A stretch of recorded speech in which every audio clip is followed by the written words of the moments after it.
Parmi les questions relevées par rapport à la mort de Nabi sallallahu alayhi wa sallam, c'était la cause de la mort de Nabi. Est-ce que Nabi est mort une mort naturelle ou à cause d'un empoisonnement? Lorsque vous revenez dans les livres d'histoire, vous allez trouver que la vie courante, que Nabi sallallahu alayhi wa sallam a été assassiné, est mort empoisonné. Est mort empoisonné. Pour comprendre cette histoire, on va revenir quelques années avant la mort de Nabi sallallahu alayhi wa sallam. 3 ans et demi environ avant la mort. Précisément dans la bataille de Khaybar. Après que Allah Ta'ala a ouvert Khaybar aux musulmans, une certaine Zaynab bint al-Harith, l'épouse de Mishkam ibn, elle est partie de père de son épouse, ou bien Sallam ibn Mishkam, et elle était juive. Elle a invité Nabi sallallahu alayhi wa sallam à une chèvre pour manger, une chèvre, donc elle aura préparé une chèvre, et puis elle a mis du poison dedans. Après avoir consulté les juifs de Khaybar. Donc Nabi sallallahu alayhi wa sallam a invité de son côté les compagnons. Parmi ses compagnons, Bishr, radiallahu ta'ala anhu, wa Ardah ibn al-Barra, le fils de al-Barra. Al-Barra est un grand compagnon, radiallahu ta'ala anhu, wa Ardah. Donc Bishr ibn al-Barra était parmi les compagnons présents dans ce jour-là. Et ils ont mangé tous. Dès qu'ils ont mangé, Nabi sallallahu alayhi wa sallam leur a dit, arrêtez de manger, elle vient de me parler. C'est-à-dire la chèvre vient de me parler. Elle me dit qu'elle contient du poison. Mais c'était trop tard pour Bishr ibn al-Barra ibn Ma'rur radiallahu anhu an abih et quelques autres compagnons qui ont trouvé la mort quelques jours après. Et donc le Nabi a livré Zaynab bint al-Harith à la tribu de Bishr ibn al-Barra pour que la loi d'Allah Ta'ala soit appliquée sur elle. Mais avant la mort de cette femme, le Nabi sallallahu alayhi wa sallam va lui demander pour quelle raison tu nous as fait ce poison. Elle lui a dit, ya Muhammad, je l'ai mis pour savoir si tu es un prophète, Allah Ta'ala te préservera. Si tu es un menteur, Allah Ta'ala te tuera. Allah Ta'ala te tuera. Donc, la vie courante nous dit que Nabi est mort à cause de cet empoisonnement, environ plus de 3 ans avant la mort de Nabi sallallahu alayhi wa sallam. Cet avis, il est illogique par rapport à la raison, par rapport au Coran al-Karim, par rapport au hadith de Nabi sallallahu alayhi wa sallam aussi. Pour comprendre qui a rapporté ce récit, ou bien quel est le récit rapporté, Nabi sallallahu alayhi wa sallam, on rapporte d'après lui que le jour de sa mort, dit « Je sens encore le poison qui déchire mon ventre. » Et puis il est mort. Ce récit a été rapporté d'après Aïcha, Salama et ou bien Mubashir. Les 3 rapportent cela d'après Nabi sallallahu alayhi wa sallam. Et ces hadiths ou bien ces récits se trouvent dans l'authentique de Bukhari, Ibn Majah, Abi Daoud, Cheikh Abdul Razzaq, aussi dans Musnad al-Shamiyin de l'imam Tabarani et autres savants. Mais ce récit est contradictoire avec le Coran al-Karim, avec le hadith et avec la raison. Comment on peut imaginer un poison qui réagit après 4 ans? Sachant que le Nabi sallallahu alayhi wa sallam s'est bien établi après la bataille de Khaybar. Il était normal, le Nabi sallallahu alayhi wa sallam. Il a participé aussi dans le jihad, le Nabi sallallahu alayhi wa sallam. Il a voyagé, etc. Et que le dernier jour de sa mort, il sent le poison dans son ventre. C'était même pas dans les récits, et on ne trouve aucun récit qui montre que le Nabi sallallahu alayhi wa sallam avait quelques douleurs par rapport à ce poison. C'est vraiment le dernier jour, la dernière matinée de la vie de Nabi sallallahu alayhi wa sallam. Le Nabi nous dit, voilà, je sens encore le poison. Est-ce que le Nabi sallallahu alayhi wa sallam l'a dit? Vraiment. Le Nabi sallallahu alayhi wa sallam ne l'a pas dit. Pour quelle raison? Car les chaînes de transmission, comme on va voir, ne sont pas authentiques et elles sont loin même d'être faibles. On commence par le récit de Aïcha. Le seul qui rapporte le récit de Aïcha, c'est Az-Zuhri, l'imam Az-Zuhri. Et d'après lui, il y a 2 hommes qui rapportent. Le premier, c'est Moussa ibn Uqba, le cheikh de Malik. Le deuxième, c'est Yunus ibn Yazid. Yunus ibn Yazid. Sauf que Moussa ibn Uqba le rapporte d'après Zuhri sans la chaîne de transmission. C'est-à-dire Moussa ibn Uqba d'après Zuhri, 2 points, et puis il nous raconte. Et donc, avec cela, ou bien avec cette chaîne, le hadith n'est pas authentique. Le récit manque au moins 2 transmetteurs. Environ, il manque 3 transmetteurs, car Zuhri rapporte souvent, la majorité de hadiths de Zuhri sont rapportés d'après 3 transmetteurs, d'après le Nabi sallallahu alayhi wa sallam. Donc on dit hadith mu'adhal, qui manque 2 ou plus de 2 transmetteurs. Si on prend la version de Yunus ibn Yazid, Yunus ibn Yazid rapporte d'après Zuhri en disant Qala Urwa. Urwa a dit. Et Urwa dit Aïcha a dit. Donc la manière dont Zuhri rapporte le hadith nous indique que le hadith n'est pas muttasil. Donc il est munqati'. La chaîne n'est pas attachée, n'est pas liée, car Zuhri dit Urwa a dit. Et de son côté, Urwa dit la même chose. Aïcha a dit. Et cette manière de la transmission n'est pas muttasila selon la majorité des savants de l'hadith. Selon la majorité de l'hadith. Surtout lorsqu'on sait que Zuhri fait partie de la 3e génération de l'mudallisin, ceux qui font at-tadlis. Et surtout que Zuhri, d'habitude, lorsqu'il rapporte, il utilise l'an. Et cette fois-ci, il n'a pas utilisé an, il a utilisé le mot dire, ou bien le verbe dire. Zuhri a dit, Urwa a dit.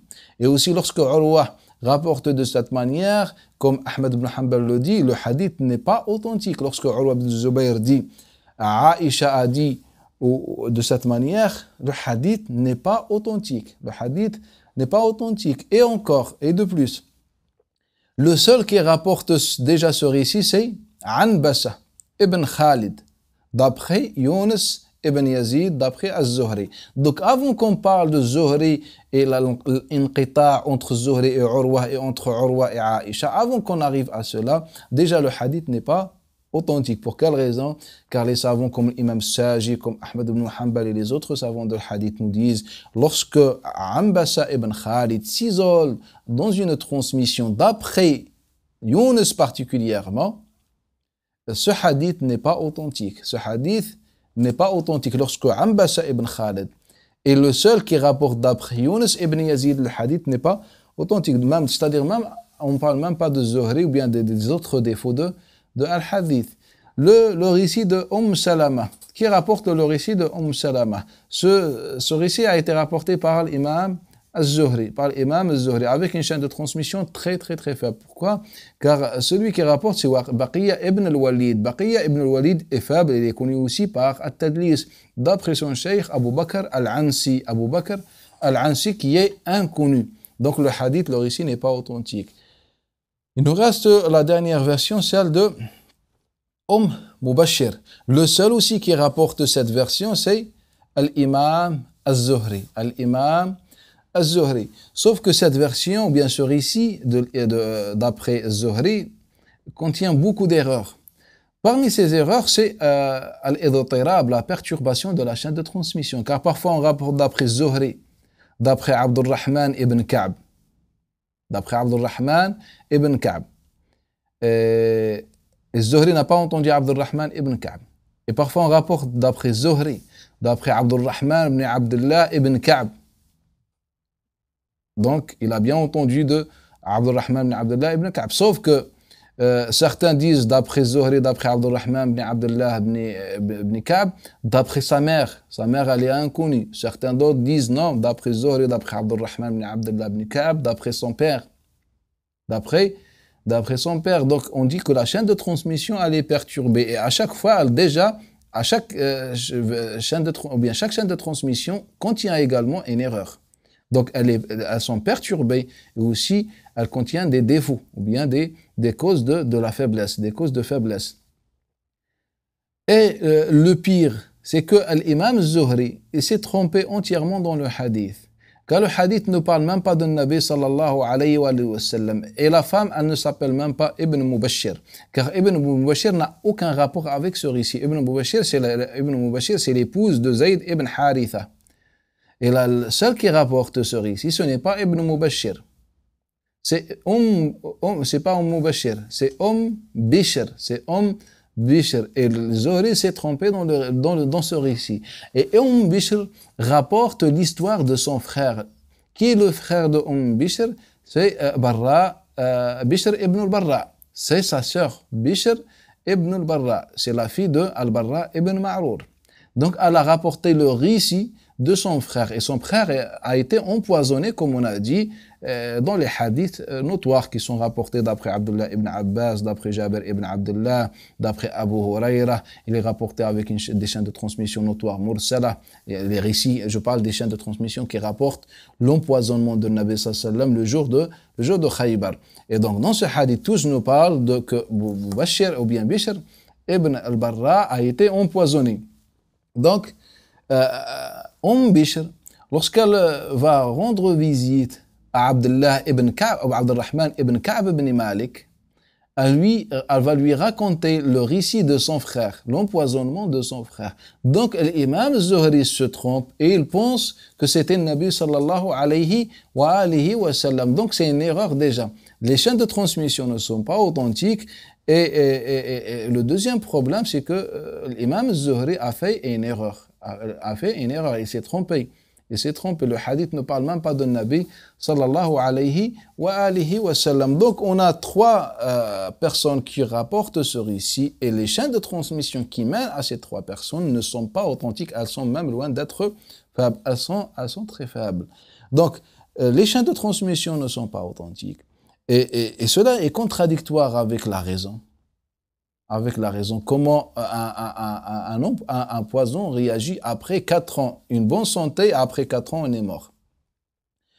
Troisième chose, il est contradictoire avec le Coran al-Karim. Allah Ta'ala est clair dans Surat al-Ma'ida. Wallahu ya'simuka minan nas. Allah Ta'ala te préserve des gens. Allah Ta'ala le dit au prophète sallallahu alayhi wa sallam. Il dit Allah Ta'ala te préserve. Allah Ta'ala te protège des gens. Et les mufassirin sont d'accord que la première protection concerne la mort. Que le Nabi sallallahu alayhi wa sallam ne peut pas mourir assassiné. C'est Allah Ta'ala qui le dit dans le Coran al-Karim, dans Surat al-Ma'ida, qui est descendu après Surat al-Imran. Donc, le Nabi sallallahu alayhi wa sallam reçoit ce message d'Allah Ta'ala, que tu seras toujours protégé. Comment après on peut affirmer que le Nabi sallallahu alayhi wa sallam a été assassiné. Aussi, rappelez-vous du hadith de Jabir ibn Abdullah qui est dans le Bukhari Muslim. Lorsque cet homme, pendant que le Nabi sallallahu faisait sa sieste et un homme vient le tuer, un kafir, un mécréant vient le tuer et en lui disant « Oh Mohammed, qui peut m'empêcher de te tuer ?» Le Nabi sallallahu en sérénité lui a dit « Allah Ta'ala me préserve. » Allah Ta'ala me préserve. Donc comment là après on affirme qu'une femme a tué un Nabi sallallahu alayhi wa sallam. Et d'ailleurs, même dans le récit, on trouve le contraire. Car un Nabi sallallahu alayhi wa sallam, dans la version de Anas ibn Malik, on a dit que ce récit, le récit de l'empoisonnement dans le jour de Khaybar, a été rapporté avec des chaînes de transmission notoires. Parmi les compagnons qui ont rapporté ceci, c'est l'imam, le compagnon Anas ibn Malik. Et dans sa version à lui, qui est dans le Bukhari et les autres livres de l'Hadith, Nabi sallallahu alayhi wa ou bien Nabi sallallahu lorsqu'il lui pose la question pourquoi tu nous as empoisonnés, elle lui a dit les aqtulak, pour te tuer. Nabi sallallahu lui dit ma kana Allahu liyaj'ala laki sultan.